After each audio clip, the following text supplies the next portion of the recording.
Washington football. Woo!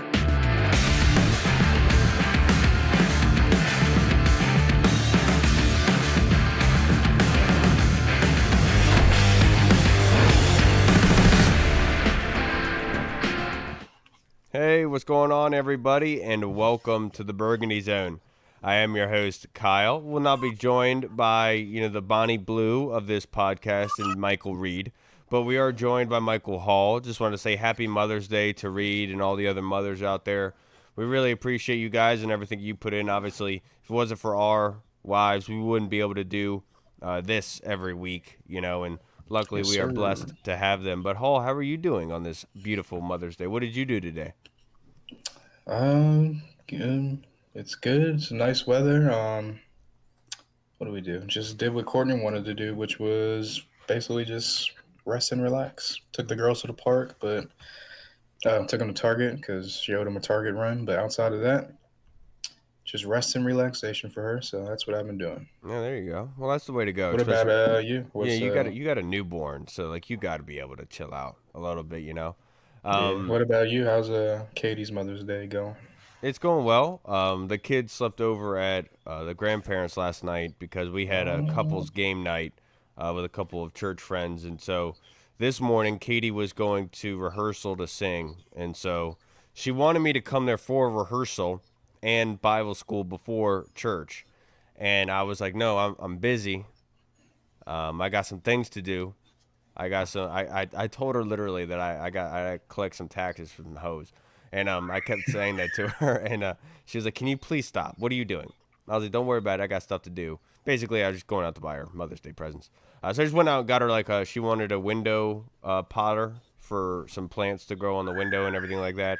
The only issue is I did not think it through, and I have to hang it because we can't have it on the windowsill because of our kids. So that's something I have to go out and do. But I know that very much is very boring to all of you. But what we're going to do is we're going to talk about rookie minicamp that happened this week and kind of some standouts and what we think overall of rookie minicamp. And then we'll have a new segment called Ask Grock. We'll have Grock ask us questions. Just typed it in what questions Grock would provide, and we'll answer them because they're very, very good questions indeed. And then we'll answer fan questions to round up this show. So, Hall, without further ado, it seems like at this point, Gabe Taylor has taken over. Sean Taylor's obviously younger brother has taken over the news cycle of rookie minicamp. Would you say that's correct? Yeah, a little bit. I'd say for the most part, honestly, yeah. And I mean, obviously, you would see why, like, obviously, Sean Taylor being such like a legendary person and player for the Washington community, and just to have his brother there for the tryout. I know a lot of people are like, obviously, putting just crazy expectations on him before he even stepped onto the field, and everyone's like, "Oh, this would be a great story," and da da da da. Which again, what's crazy to say is if this was like the old like Dan Snyder regime, I think they would kind of like be pushing that narrative and because it's going to Mm, sell, it's going to yeah. take over, and he may not even make it to training camp at that point to kind of get the buzz going, get people out there to see him, like a marketing type thing. And the good thing about this, the new people is yes, they're into marketing, but they're not going to make that the forefront type of like thing where if he's going to be on the team or make it get a trip to training camp, it's going to be based off the merit of his football status and what he did on the field to show them, okay, let's give him a little bit more work and see what he does later on in the summer. But yeah, I mean, I'm glad that he's getting the tryout, and hopefully, just from the little clips that I saw, I know that a couple of the coaches were impressed by his speed and kind of his explosion coming out of the drill. So yeah, glad that he's getting a tryout, and hopefully everything goes well for him. If he makes it to training camp, that'll just be another step in hopefully him fulfilling his dream. So hopefully everything works out for him. Yeah, I've also heard that Ja'Cory Krosky Merritt, you saw that one video of him going through the pads, working on footwork, and even a guest of this show, Ryan Fowler, talked about how his fantastic footwork. You could watch that burst when he comes out of each step, coming into the next one. You can obviously Yeah. see it, but that being said, this is also rookie minicamp. Glad that those guys are getting the limelight. Of course, I've also saw something online about Jalen Lane really impressing so far, and who really knows? It's 2 days. There's so much that goes into this. There's so much more that goes into play. But with Gabe Taylor in particular, it's just happy to see that he's actually getting the attention that obviously he rightfully deserves. Because like you would want every player the UDFA to have this sort of attention. Of course, not every single one is going to, but when one does get that, you don't want to take it away from him, man. Like, there's no reason to disparage it or anything. It is what it is, and we'll see if he works hard and is able to get a invite to be able to come to camp after this, of course, because this is just like a tryout, essentially, like you had talked about. But the other one was with Josh Connerly and Trey Amos. Biggest thing, like, I know that we want to be able to see them in action, right? But this is without pads, Hall. So with it not being in pads, what does the team get out of it? We could talk about it as fans. People are going to hype up things like I can't tell you how many tweets I saw about Shador Sanders. Like, you know what I mean? Like, but you also understand that there's no defense. There's not really much going on in the play. You can't really put all that much weight into it. But with no pads and everything, what do you think from a team perspective they're getting out of it? Yeah, they just want to see. Basically, I'm sure they're giving them like a little small section of the playbook to kind of learn, come in. Maybe like if you want to call it the skeleton of the playbook, just the basic stuff. Hey, what do you know? Are you coming in prepared? Are you coming in on your P's and Q's? And then when they get into the drill, obviously you're a rookie, you're going to make mistakes. There's veterans, 10 years in the league, still out here making mistakes. So mistakes are going to be warranted, but at the same time, are you correcting those mistakes after we coach you up on it and say, hey, this is how we do it here, da da da da, or this is how we run this play, this is how we block this play. Are you receiving the coaching that they're getting and then regurgitating that back onto the field? So are you Yeah. showing a little bit of progress step by step? And I know that I know like one of the coaches was like Trey almost did the drill was like you're getting better rep by rep, Amos, something like that. So that's basically what they want to see, like how you interact with your teammates. Are you coming in prepared? Um, how do you look like during the drills, like explosion and just like I said, are you on your P's and Q's and kind of yeah, just how do you interact with your teammates and what do you are you basically this is step one of the process and do you know how far along are you in step one? Are you like halfway to step one or are you fully there and like ready for step two? And that's basically what they want to see. Yeah, and I know that Dan Quinn, look, with no pads on, this is almost like back in the day when college football, when they used to have, like, they'd go against the D2, D3 school to start the year kind of thing. That's what this is, right? This is the trial run in order to see how the guys are responding. Like, and the one big takeaway from Quinn's press conference yesterday was him talking about being a good teammate, saying, not everybody can be a great player, but everyone can be a great teammate. And I think what Dan Quinn and company are essentially doing here is they want to see those draft picks, especially the higher end guys, become leaders in this time, right? Because you want to be able to have somebody who is already vocally addressing his teammates on plays, on what to fix, on what to do, type of thing, having good communication.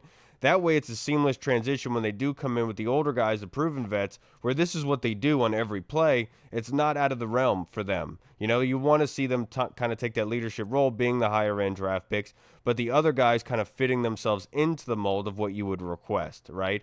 And with the no pads, it's much more so about form and technique. And that's what Josh Connerly said in his press conference, expertly said. He's like, just refining my technique, making and perfecting it as much as possible. And that's why you see those drills. You want to see the high feet.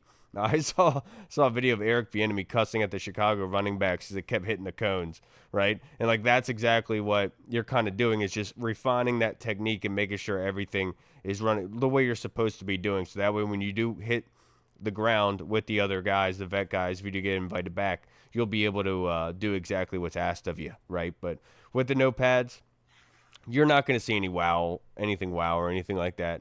And that's going to come training camp, So I know we've been bleeding, waiting, starving for some news with the Washington Commanders, and obviously the stadium has done enough of that, of course. But Schedule drop is the next little bit of oh yeah, I had that question excitement. for you. What are your because I asked this to David Harrison last time. What are your top? What's your top want for the home opener or week one? Doesn't matter because it could be Yeah. away. I feel like the way it will be week one, just because I feel like what the past 3 years we've had a home opener. Week one has been the home opener. Last Home year was opener. away. Was it? Ah, you're right. We did go week two. You're right. Yeah. So maybe it might be a home opener again this year. But anyway, home opener.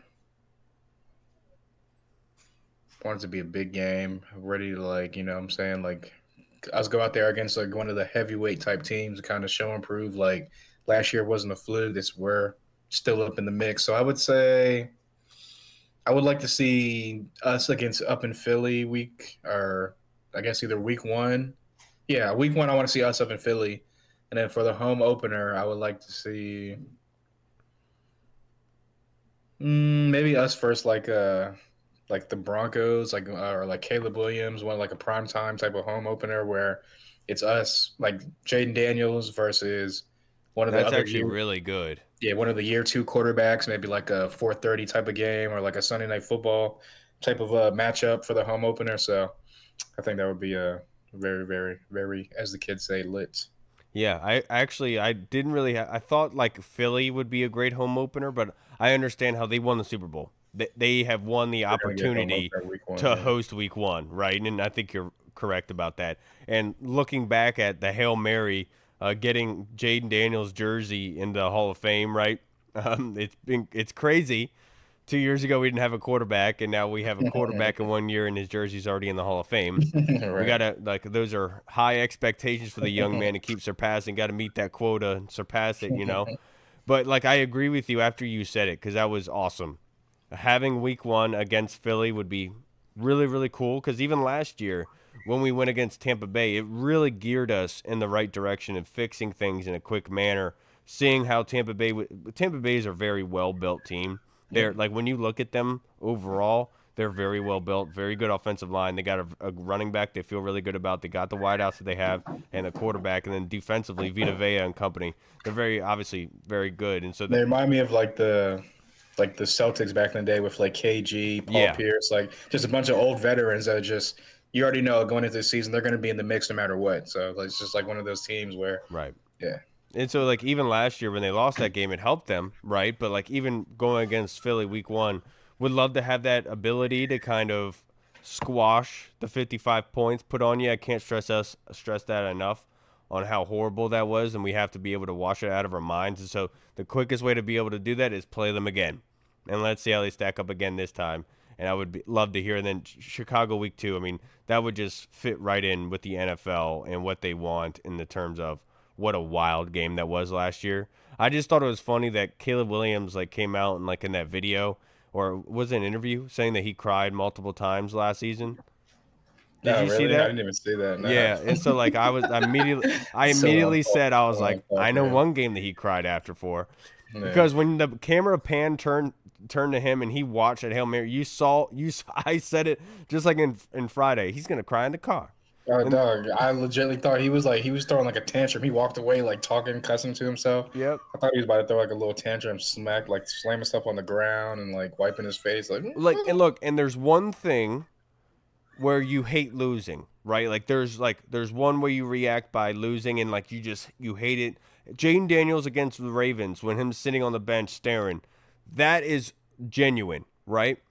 What I saw from Caleb Williams was you're absolutely right, a genuine temper tantrum. Like that was not a normal reaction to losing. Like that dude was definitely going to go cry and blame somebody for it. it's And because look, he was feeling the heat of, dang man, like I'm supposed to be like everyone hyped me up. I was coming into the best situation. Everyone da da da da da. I'm supposed to be the one that's in his situation. When right. I'm the one getting talked about. They have to And talk crap to each other, Hall. Like behind the exactly. scenes, like there Oh has yeah. to Oh be yeah. ways that they talk crap to each other. Oh yeah. I'm guaranteed through like different back channels, different players, just word of mouth type of thing. And again, you know, Caleb Williams is like he seems like a big ego guy. So Yeah. his ego took a hit whenever he's not the one that's in Jaden's shoes getting talked about and the rookie of the year. So he's probably like, all right, yeah, I'm gonna beat him. So now they're gonna talk about me. Not so fast, as Lee Corso would say. Yeah, and honestly, I know a lot of people have said this, and like we really did take the heart out of them Oh, for the dog, rest of that literally season. But crumbled their season, like broke them in all ways possible. absolutely. But any last thing you want to say about rookie minicamp? Besides it, Um, I just wanted to say that like with Trey Amos in particular, Gabe Taylor and others, that's where you really want to see that communication being established, and especially with Josh Connerly, with him possibly being able to in that rotation at right tackle. And I loved what he said in his press conference where he kind of talked about saying like I have to earn that ability to play, right? And like that's what he's a very smart young man. I love that answer from him because he understands he's not being handed anything and he has to earn it, right? And so I think communication, especially with Connerly and Amos, who you expect to start day one, help out this football team in either a rotation basis or by starting outright.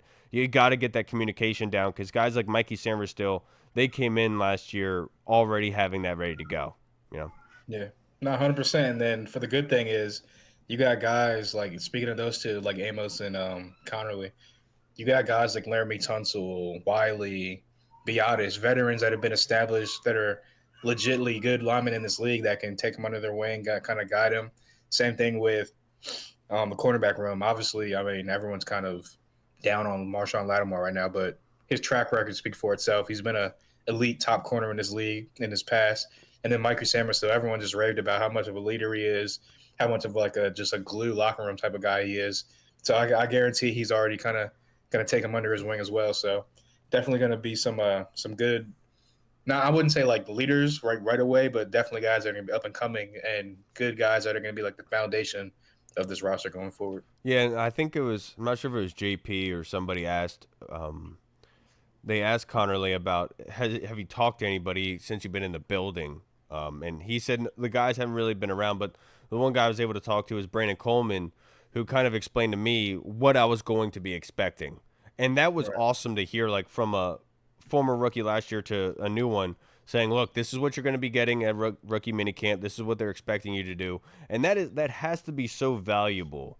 And just 100%. saying, like, even whatever you want to say about Brandon Coleman, like obviously we all love him, and I've said this so many times that moving him to guard is not an indictment of him. It's more of respect for him and what he does, right? But that just like solidified it even more of how good of a pick that was because of what he's doing, right? Like he's in there and he probably shouldn't even be there, but he is. Yep. And he wants to, and he's helping the young dude by just saying, "Look, this is what they're going to get," and like not playing him for a fiddle or anything like that. Like you obviously know that this is a good young man to have. Yep. Now, 100%. let's get into our next segment, which is Ask Grok. So I just wanted to see what are some good questions that could provoke debate, so to speak. And so this one I wanted to ask you, sir. Was the rebrand to Commanders a bold step forward, or should the team have stuck with a name closer to its historical roots? Grock dropping the heavy hitters I know. early. That's what I saw that one. I was like, I have to. Well, look, everything's going to be hindsight, obviously, because we've lived through the rebrand. We're what is it, 3 years away from that, removed from that now. So Thank goodness. I know. It felt like I 15 mean, look, years. I know. In hindsight, and this has always been my stance from the beginning. In hindsight, I think everyone wanted them to go with Warriors or something like that. Yes. That was like the number other than Red Wolves, obviously, but. I don't want a military I name. know. I know. Those are the two big ones: Warriors or Red Wolves. I was cool with Warriors. Red Wolves, it was like whatever. If they would have just been Washington Wolves, I'd have been cool with that too. Everyone just wanted to stick to the HCR thing. I don't even want to rehash all that ridiculousness. But to answer the question, it's going to be in hindsight. Yes, they should have stuck with something like Warriors or whatever it may have been. Now we found out after the fact that Dan Snyder was basically like NFL broke, whereas like he didn't have no type of money to put towards the team, trademarks, anything like that. He wasn't going to fight anything out in court, and it is what it is. It came out how it was. The jerseys aren't as bad as everyone made them out to be, and at the end of the day, my stance from day one has always been: if you just win games, no one's going to care about the name or the jerseys or whatever. Da, da, da, da. It took a little bit from the rebrand to get to here, but you saw last year when you're winning games there's still a small, stupid little contingent of people on Twitter that are still trying to fight the good fight for whatever reason. But for the most part, nobody talked about the jerseys and they're not the color, and no one talked about the Commanders and that's a stupid name. No, no, no, no. You talked about Jaden Daniels and how he was on the field cooking from week 1 to week 18. So yeah, everything is hindsight, but yes, they should have definitely stuck with like Warriors or Wolves or some type of something like that. I can understand, Grok, I can understand why that is a thing that people complain about. I get it entirely. But look, with hindsight, looking at it now, That guy had no connections before, who actually did the name change, had no connections before in order to kind of open up separate avenues. But I will say, I said bullcrap then, and I'll say bullcrap now on the Native American imagery. We can talk all day about the Redskins name being something that shouldn't be widely used or embraced or accepted if it is a derogatory term off bat. 100%, I'm not going to argue with that. You're absolutely right. There's nobody that can challenge that because there will be somebody out there who has a problem with it. My only point being is the Native American imagery is separate, and there's a way to be able to keep that because I said it then, my whole question at that time was, are you saying that we can't celebrate Native Americans? Like, Right. what are we doing here? Like, everyone is a warrior who stands up for their home country. That's what Ukraine guys are doing right now, standing Right. up for their land. Well, that's what the natives. Why can't we do that? But that being said, it was a stupid explanation then, and it is now. And I understand. Like tried to explain this to my mother. We got in an argument about it, and I said, the emblem can come back, but the name will not. Stop listening to Officer Tatum. I know that he is very, very influential, very smart guy. Respect him a lot. But this is a subject he has no idea what he's talking about, and the name is not coming back. But the logo is because she like celebrated it around me. She's like, "Kyle, the logo's coming back." I told you. I was like, that was never the problem. That was never what was discussed or argued. Like, you're changing it now. But all I'll say is, yes, they should have gone with something more Native American based, of course. I'm not going to poo-poo it. I love the Commanders and what they represent. I love the military background. When the rookies come here, what do they do? When they go to the White House, the Eagles, what do? They went to Arlington Cemetery, go to the Tomb of the Unknown Soldier, right? So many guys that weren't accepted by their family members and the guys who didn't return from overseas, that's what their tomb represents. And just how many countless lives have been sacrificed for our country.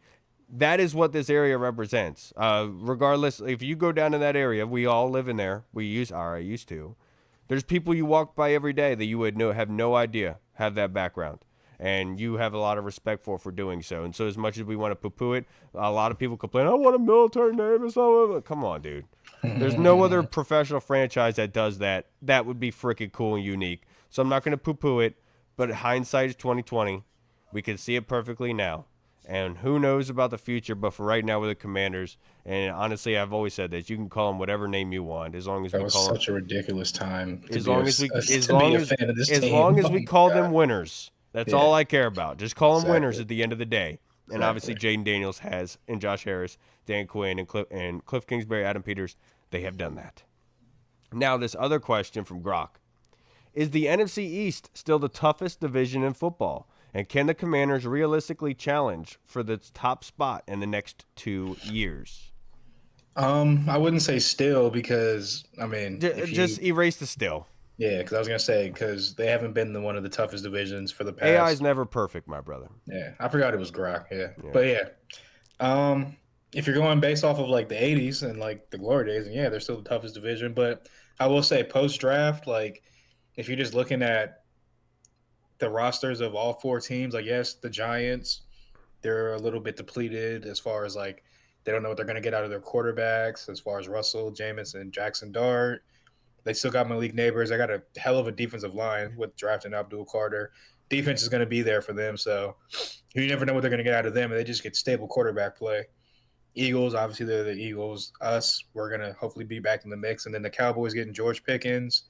They're going to score some points. So, I mean, maybe they're going the route of, and Matt Eberflus is hailed as a pretty good defensive coordinator. So we'll see what happens with them. So I would say that it's getting back to the days of back whenever we were relevant in our glory days of winning Super Bowls and going to NFC championships, where pretty much the Super Bowl ran through the NFC East. Whoever was in the NFC East was getting to the NFC championship and representing the NFC in the Super Bowl. And hopefully, for every one of our fandom's sake, that hopefully we're getting back to that. And as far as the second part of the question, within the next 2 years, I would say obviously yes, we can because I think we're going to challenge for it this year. So yeah, I love what Adam Peters and Dan Quinn and all these guys are building, and yeah, it hasn't been a repeat winner for the division in 20 plus years. I expect that again this year, so hopefully we're sitting in the driver's seat. Yeah, unfortunately for us in our division, we got three pieces of trash holding us down. From being the toughest division. Obviously, the NFC North is stacked. They are loaded.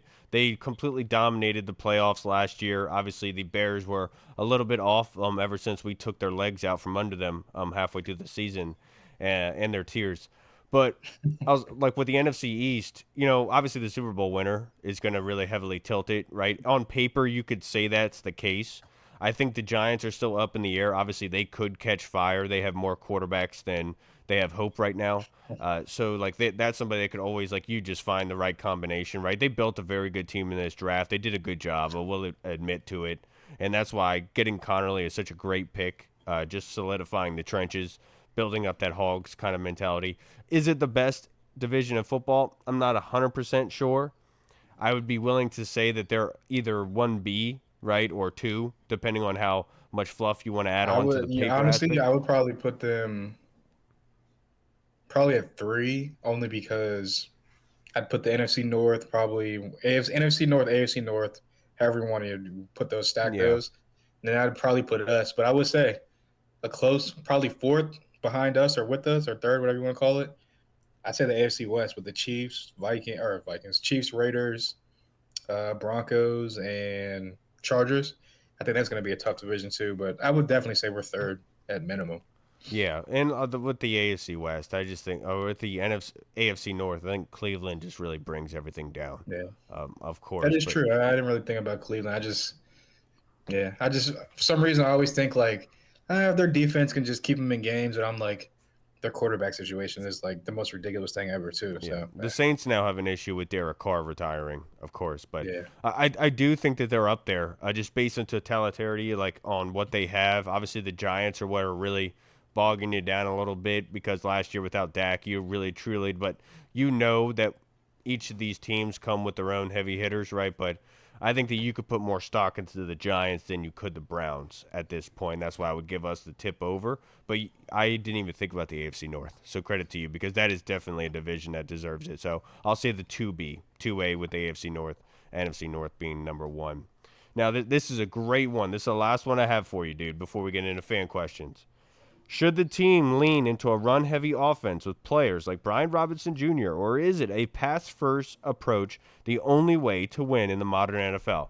Caveat: anybody watching, if you bless your heart, if you deserve an award or something or a candy or something. If you want to answer these questions from Grok, please do. We'd love to hear from you either on for Twitter, on sure. YouTube. Just love to interact with you. Please reach out. I know I see you guys in the live comments after we record and upload this, so we'd love to interact with you guys. Answer it, please. So, what do you think, Hall? Um, I would say if it ain't broke, don't fix it. Last year they relied on the running game with Brian Robinson and Jaden Daniels. Obviously, Jaden Daniels carried the most of it, the length of it for the last like 4 games, whatever it was. But yeah, I think Austin Eckler coming back. Hopefully, he's healthier, coming off the concussions and whatnot. They added another running back. Added to the trenches in the line. They're gonna shake some things up on the line, fortify that. Got some depth on the offensive line. So yeah, I think I'm not gonna say like I mean I guess you can want to call it run first because I think that Jaden's legs, the threat of his legs, opens up everything else in Cliff's offense. So I do think that technically they're going to be a run first team, but I think it's going to be like last year where it's going to be not like a heavy run team. I think it'll be a good mixture, a good balance. But yeah, I think that I think they want to be a run first team, get the lead, and then play defense off of that and try to create turnover. So yeah, I like that question. I think it obviously there has to be a balance, Grok, but I will say that I think the run first approach is the way to go. And what I mean by that is with Washington, if you look at Washington overall in the macro sense, you could say the offense has the identity of Jaden Daniels. One of the things that's said about Jaden Daniels is that when he gets hit, it looks like he gets hit by a bus, right? I think Reed has said this many times. And my whole point being is if you're able to have that running game, that tough hog mentality, that is a scary combination to have with a special speedster, perfect passer of the football like Jaden Daniels is. I'm not going to say perfect, top-notch, elite thrower of the football. I think we can understand that by now. What he did in his rookie year was absolutely amazing. Even if you don't include what he did with his legs, what he did with his arm was absolutely incredible. It's the things that he was able to do. In 27 seconds, tying us up with the Cowboys, just dropping that ball into the bucket to Terry McLaurin to let him go to work and get those that yak that everyone was complaining about, and he finished it with a touchdown. Like everyone was saying, elite wide receivers finish those runs. look, look at my boy. So what I'll say is having that mentality of being able to run the football effectively will make everything a lot easier on the quarterback position for longevity reasons alone. And I think the Eagles of last year kind of proved to say, even if you have an injury to quarterback or wide receiver early on, you can still not miss a beat if you have a very good running game. And that's exactly what happened. It made things easier for Kenny Pickett. They didn't have to rely on him a whole lot. He just worked off of the offense there, and they were able to score a lot of points. And with this defense, with what we have currently, I would much more rather have us bleeding that clock out and forcing them to have to rush to score points with the secondary that we have, and maybe we'll get some more opportunities for turnovers in that sense. So I'll say that running the football is better not only for the quarterback of this football team, but having that run first heavy approach is better for this whole team altogether in the long haul of the season. So that way you don't have so many 4th and 4s, right? You don't have to do that because you're literally guaranteed to pick up 4 yards per carry. And you can tell a defense, it doesn't matter what the hell you're going to do. I'm going to line up and punch you in the mouth and move you out the way to get this first down. You could go very far with that. And having that confidence, that mentality against some of the elite competition in this league is very hard to do. We saw that last year. But that would really vault this team to a position of longevity and success and glory, in my personal opinion. Now, that was fun. That was. Grok asked some good questions, man. Yeah. We should have just named this episode Questions because that's all it is, basically. This one from the Colonel. We already talked about Gabe Davis, but I just want to ask you, any real chance that Sean Taylor's younger brother Gabe has a shot? Or was this more of a ceremonial offering to Sean's memory? It's definitely a little bit of both in there. Yeah, there's definitely like hey, you deserve a shot. We like some of the skills, your skill set and what you can offer to us. So we're going to bring you on a tryout basis, and if you show that you're worthy enough, we're going to give you the following step, which is an invite to training camp, and then anything is possible from there. Once you get out in training camp, get the pads on. That's your time to shine. That's your pretty much your job interview. So, yeah, this was phase 1 of the job interview. If he gets to training camp, that's phase 2 of the job interview. So, yeah, there's definitely a slight slither of a chance. It's not like like I said, it's not like a Dan Snyder thing where they're going to bring him on, and no matter how he looks or good or bad, he's going to get an invite to training camp because that'll be a newsworthy type of thing for the team. So, yeah, yeah. If the coaching staff thinks that what he showed this weekend is enough to bring him to camp, then I'm with it. If not, then good luck to him. Hopefully, he gets picked up somewhere else and continues his journey. I am fully confident this coaching staff did not bring Gabe Taylor on for a participation trophy. I do think that they believe in the cat because the one thing that Dan Quinn preaches is competition. Yep. And so by playing favorites, that's a discredit to the culture, the environment you're trying to provide, right? So I do think he obviously has a shot. And especially with that safety room, we've already seen that in UDFA coming on in a special team sense can really help you out and being able to stabilize yourself on this football team. So I think Gabe Taylor has a legit shot to make this football team. It's just, can he be able to impress enough in order to get that shot? And obviously they gave him the opportunity, the reps, to be able to do so. So yeah, if he has the reps, he has the shot. And we'll see how it goes from here on out. Now the next question from the Colonel, which is a really good one. There were rumors the Commanders have been linked to Jadeveon Clowney following his release from the Carolina Panthers after signing a two-year deal last season. Do you anticipate a one-year prove-it deal like Zach Ertz, Bobby Wagner, etc.?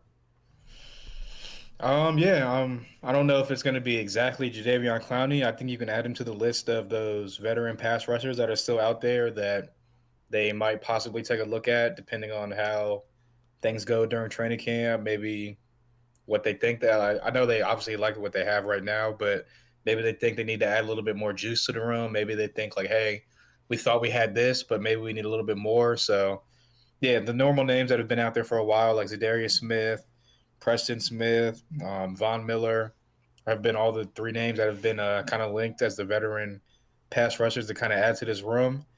And yeah, with him being released, I definitely think you can add his name there.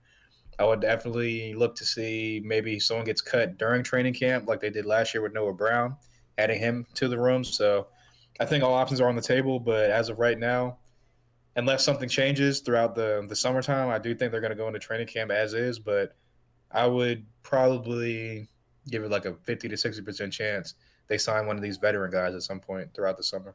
I'm not gonna lie to you, I didn't even know that he was on the Panthers, um, Yeah, yeah, I which is kind of. unfortunate because Clowney obviously never really lived up to that hype, but he's had a really good career of playing in the NFL. Right? There's a lot of guys that be jealous of what he's been able to do, but I couldn't anticipate a 1 year deal like that. I don't think it'd be multi-year. Obviously, there's a reason why Carolina's letting him go, but I think he adds that size, the strength that they're looking for. And you could say he has that upside that you could bet on to say that maybe he can get after the quarterback in those sort of roles. And I know Dan Quinn kind of talked about to Ben Standig's question regarding edge rusher and how we didn't add anything there in the draft like a lot of people were expecting. But he said, we think that those roles will be played out throughout this offseason process. And by the time that we get to training camp and to the season, we'll have those solidified roles in there for those guys, which I respect. And I think that's another way of saying we'll see how it goes.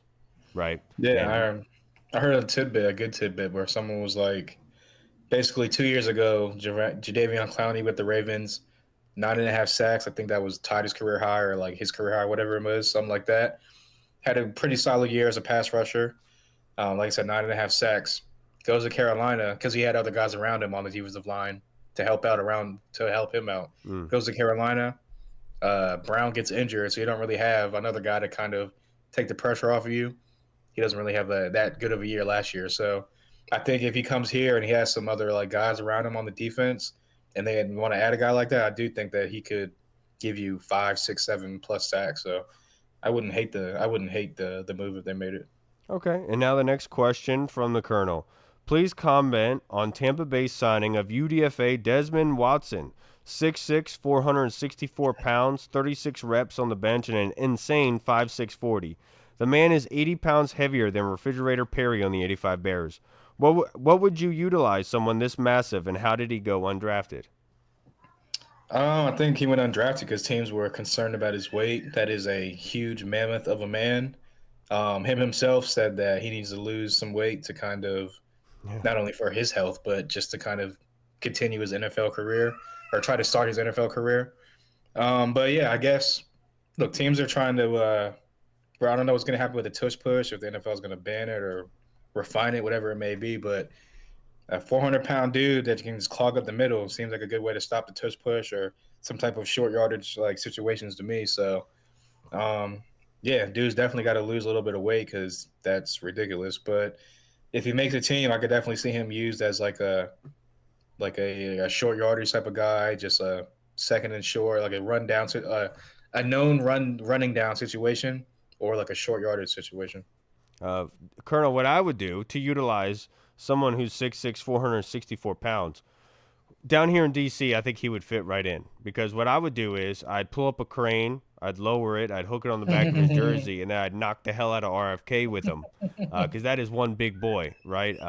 And if we have a meteor or anything coming to Earth, I'd throw him at it, to see if we can be able to deter it, push it away a little bit more or something like that if there's a missile crisis. Desmond Watson to our saving. Uh, Honestly, like you kind of said it well. I think the tush push angle is something a little bit different. He went undrafted because you like we have to imagine like somebody like Dewan Jones from Cleveland, who was absolutely massive, like 6'7", I think 350 pounds, 360 or something like that.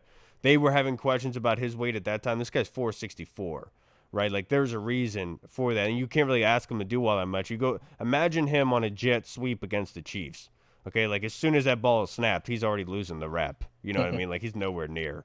And so like you have to imagine like that's why he went undrafted, of course. But the way to utilize him, um, Definitely a fullback would be intriguing, of course, but I would have him do what Frankie Louvu did last season against a tush push. Line up a linebacker right before that ball snapped, run full speed, dude. Bro, Smack that center in the could you face. imagine like a goal line player, like a short yardage player, him lining up in the backfield and just being a lead blocker? Like, Dude. Well, I mean, dog, I if don't. you, all I'll say is that if you were to create that wall on him defensively, because of how massive he is, like he wouldn't be able to get all that No, much yeah, energy yeah, yeah. generated, so you'd be able to stop it then. But yeah, I'm absolutely If he with gets you. downhill or gets a little bit of momentum, Oh oh, yeah, it's a it's a wrap. wrap. He's crushing you. It's a big old boy. Just that's kind of Reed just loves to think about and put lotion on thinking about. Now let's go to our Discord to wrap up this episode, brother, as we answer some fan questions, and they were very chatty today. So, question from Deluxe: the wave of free agency after the draft has been quiet for Washington so far. Many expected a move at the end after the draft. This regime said they were comfortable with what they built in free agency. Besides a new player becoming available, do you think that this staff will add any notable names before training camp? Before training camp, I would say no. I don't think they will before training camp. During training camp, that's a different story. I think that, You heard like I Jason said, Pierre-Paul wants to come back. yeah, I saw that. I think that, yeah, I think, like I said, I think they're going to go into camp, see what they have, see what everyone kind of provides and how they adjust to the scheme and the guys around them.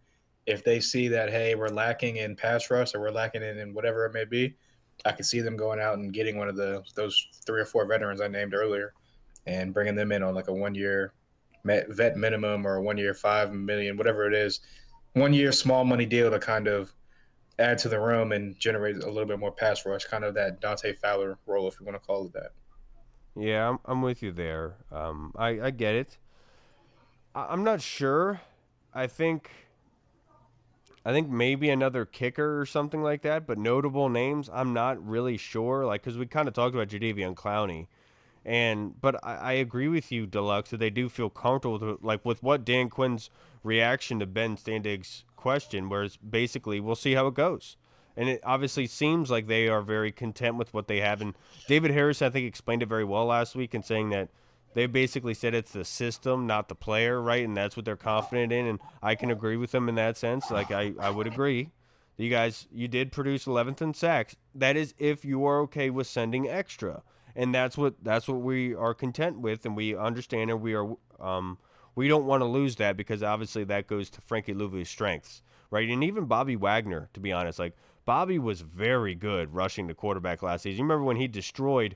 Who did he destroy in the backfield? I forget who it was. Was it Oh, who it was was that? another running back too. I'm trying to remember Yeah, who it dude, he was. absolutely just destroyed Yeah, him. on that A gap blitz, just Yeah, punish him up but the middle. it's just going to show that, like, obviously they view that as a strength. So that's what they're really coveting, and so that's why they want to be able to have that bigger, massive guys in the trenches in order to contain things a little bit more, and that's where they're looking for the pop. So, notable names, I'm not 100% sure because where would they add the notable names? I know people have talked about Nick Chubb and everything, but it's like you're complaining about Brian Robinson not being able to separate game, be that home run hitter. You think Nick Chubb is at this Right. point? And I I know like Nick. people. He's an athletic freak without a doubt. The dude is incredibly strong. I get it. He's you could say comparatively career speaking.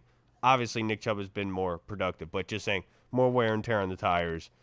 Are you really going to get what you've been complaining about It's the this whole same time? with Jalen Ramsey, unless he's going to convert to like safety or something like that. That is what's intriguing about Jalen Ramsey It's kind of because like if he's going to add him to the cornerback room, who's gonna get out of the rotation? You know what I'm saying? So if he wants to come in and play that safety role, kind of like that Charles Woodson later in your career safety role, I would be kind of all for that because I think he can still flourish in that role. But coming in and adding him to the cornerback room with Marshawn, they just drafted Amos, Samerstill, Noah I. Where would he kind of fit in that rotation of?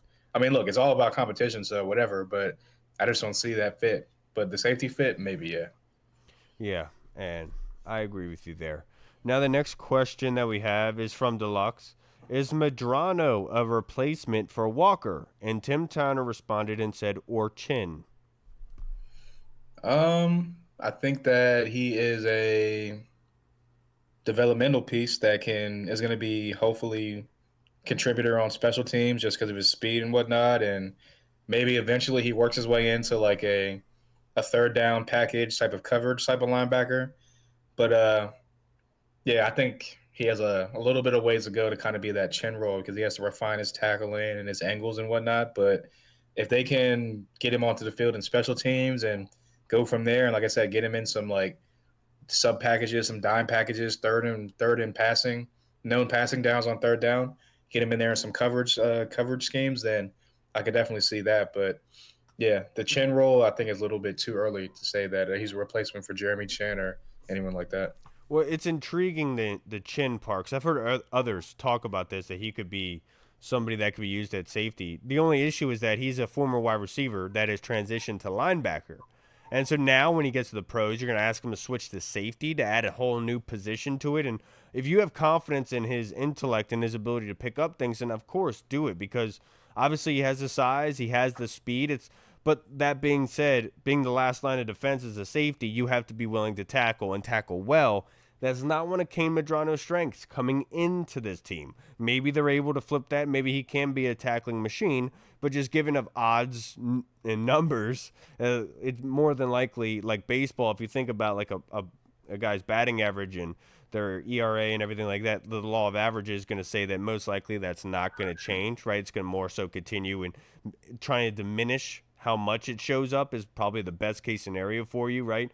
But I'll say that with Kane, I don't think that he's a replacement for Walker because Walker was a replacement for Bobby Wagner, right? He was the backup to Bobby, and then I think he got hurt, and McGee came in. Then McGee got hurt. I think Walker came back, but I think that Kane Medrano is the backup to Frankie Louvu in case something happened to Frankie. And I think that Kane Medrano, if he progresses enough and shows enough, could actually see snaps as one of those specialized pass rush type of linebackers where you're bringing him onto the field in relief of Louvu being tired just to blitz, right? And or just being that pass set because I do think that he has the rare explosion that if you're matching him up on a running back, I think he's going to be able to do some damage for you and could be very one of those guys, almost like Ben Sinnott, where it's like you're asking where is he, but then when he comes on and he has a wow play, you're like, whoa, yeah, heck yeah, and like that solidifies the pick for you, if that makes sense. And so I think that Kane Medrano is easily the Frankie Louvu replacement.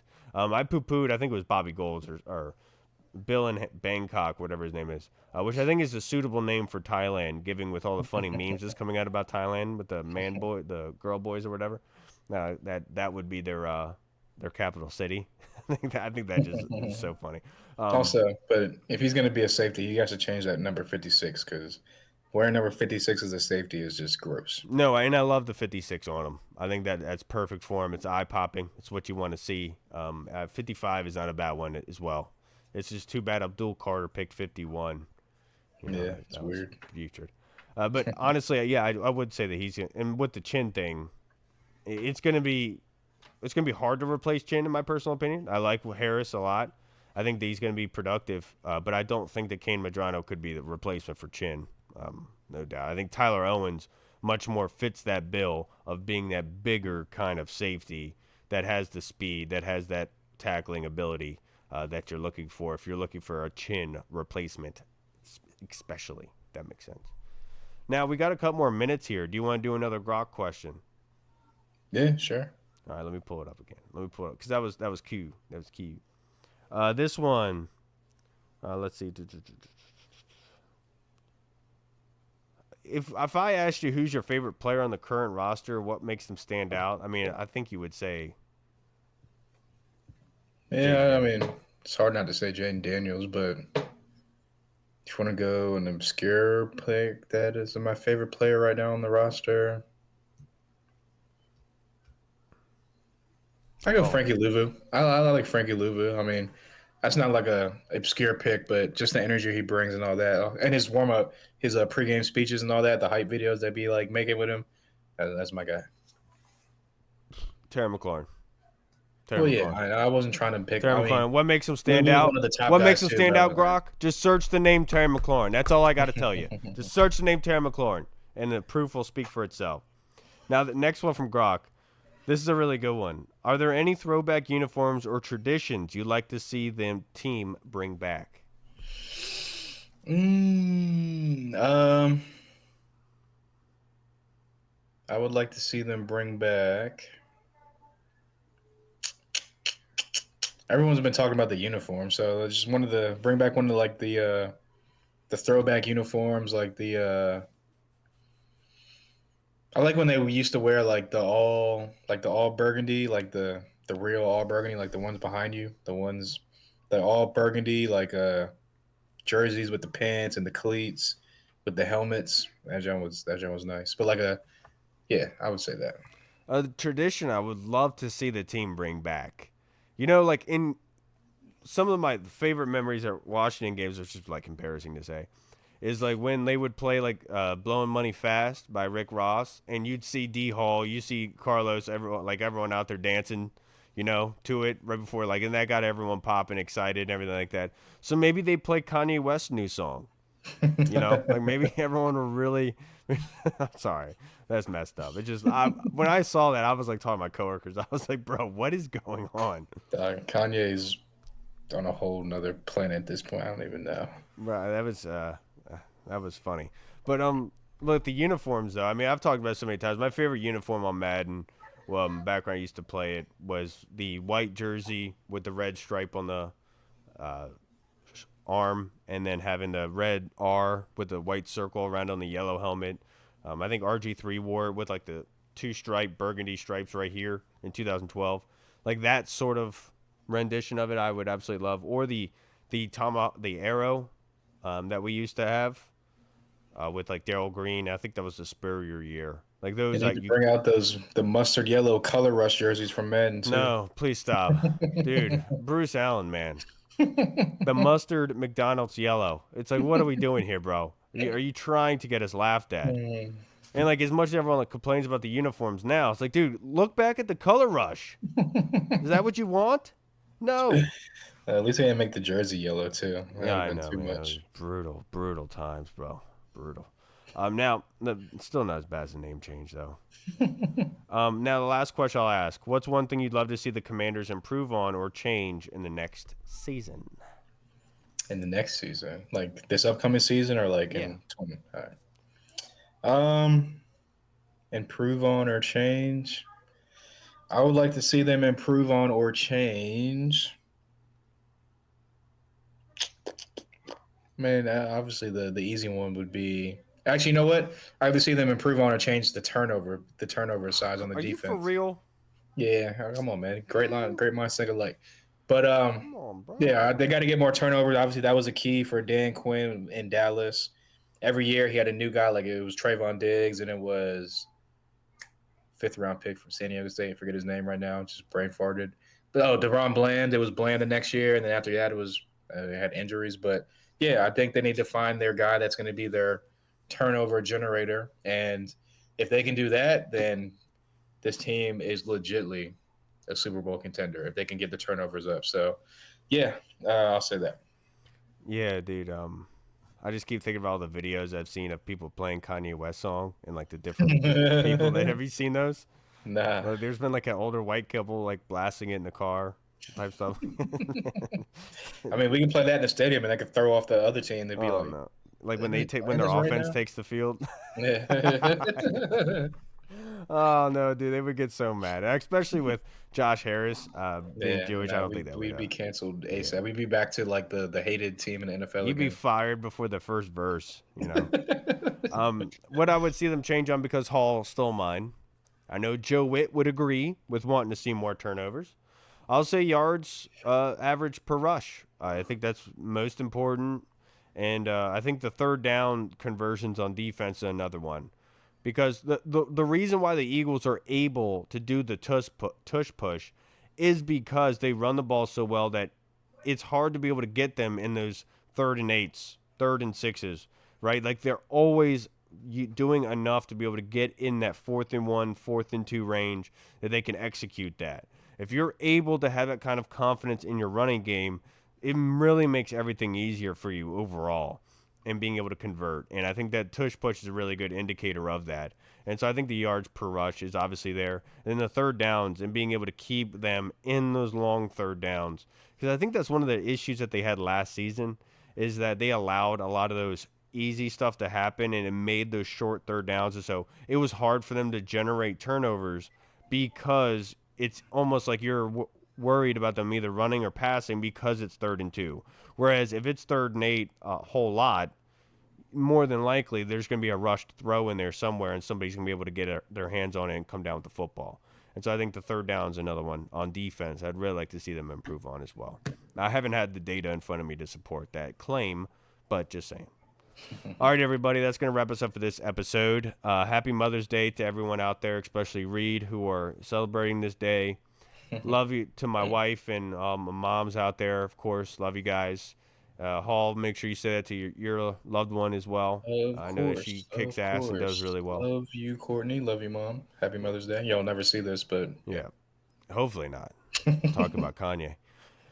But yeah, we appreciate you guys. If you made it this far, you're a freaking champion, dude. I can't thank you guys enough. We will be starting a new segment here soon whenever Reed joins us, where if you watch Norm Macdonald's podcast, he does a blue card segment where they read jokes off blue cards. And so we are going to use that. We're going to do that now, and Reed's going to write the jokes for us. And so just letting you guys know, it should be a really fun segment. Excited to get that going whenever we can fundamentally get a good time on. And obviously, Sundays are the only good day for Reed working-wise, but today being Mother's Day was hard for him. All right, everybody. Thank you so much. Thank you to everyone. Excuses. I know. Deluxe, Tim Towner.